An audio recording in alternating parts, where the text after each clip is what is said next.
My name is Toni Liquori. I'm the Managing Director of School Food Focus, which is a national initiative in its first of a 3-year build-out to transform the food options for children in urban schools. FOCUS is an acronym for the concept of transforming food options for children in urban schools. We're 1 year into a 3-year build-out at this point. And we're working with about 20 cities, basically to begin figuring out through the big cities, which are cities with more than 40,000 children, how to work with them to redirect their food purchasing practices towards food that is more healthful, grown more locally, and grown under more sustainable practices than is typically the case in school lunch and in lots of places. And we are really striving to do this in a participatory fashion with the school districts and to set things with them so that they are the lead, in a sense, in these transitions that we're trying to do. So when the cities come in to work with us, we've kind of set up a policy that they bring in an agency outside of themselves that they know of in their city that they would consider a partner to work with them in figuring out how to make these changes. Some of the cities do this by working with our policy working group, and these days that's very focused on the child nutrition reauthorization, which is going to come up at some point this year, which is the base legislation for all of the school meal programs. Some of them will get engaged just through communications with one another and sharing their best practices, sharing what's failed, sharing what's working or what could work. And then some of them get engaged through something that we're calling the Learning Lab, which is sort of a drilled down model of the whole thing in which we work with the school district to look at the supply around it and provide an analysis of that. And with them we lay that analysis up to what their demand is so that we can begin to see with them where they could make purchasing changes. And so we're with one of the districts now, and by the time we finish our 3-year mark, we'll be with 4 districts on that particular piece of it. But the idea is really, it's one effort in the many, many efforts that are going on across the country in moving from our conventional food system over to a different sort that's more regional, where people are cooking food, where schools would be cooking food, more whole food, and just not reheating highly processed food, which is what most of our public programs are for lots and lots of reasons.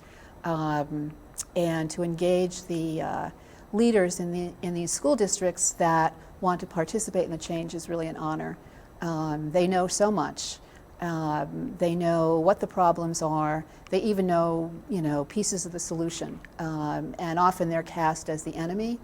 And they're really not. They're just part of us. And they're cloaked in a system that has worked the way it's worked over these years. So now the task is just to roll it back to find something that's more fitting for our children's health. The crisis is that we've degraded our natural resources in producing the food the way we produce our food in this highly industrialized process. And so we can keep churning food out in this way, but only by lots and lots more chemical input, which will just further the degradation. So that, to me, the degradation of our natural resources is a crisis.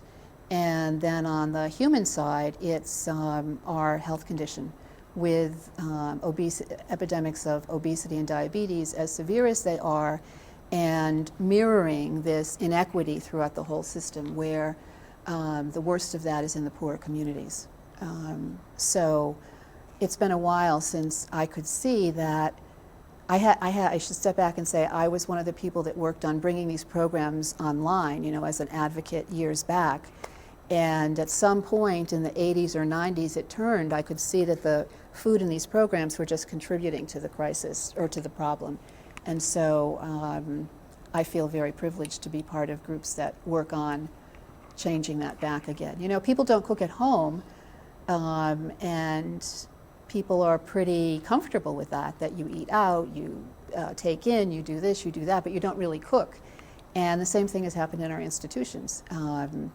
But if you're limited to something like about $1 for the food on that plate 180 days a year, the kind of food that you can get is the highly processed food, because it is the cheapest food, because it has been subsidized by the policies we now have in place, which are the policies that our president is trying to address.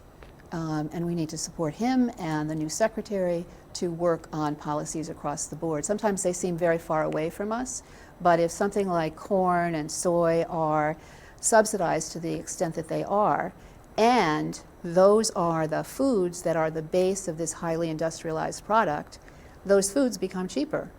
And so those are the foods that you will see in public institutions instead of real food. I would call the highly processed, I think of those as food products. I don't think of them as food. So the transition we've gone through from food to food products, I'd say, is the base of our problem. I see all the answers across the country in school lunch. It's just that all the answers aren't in one place.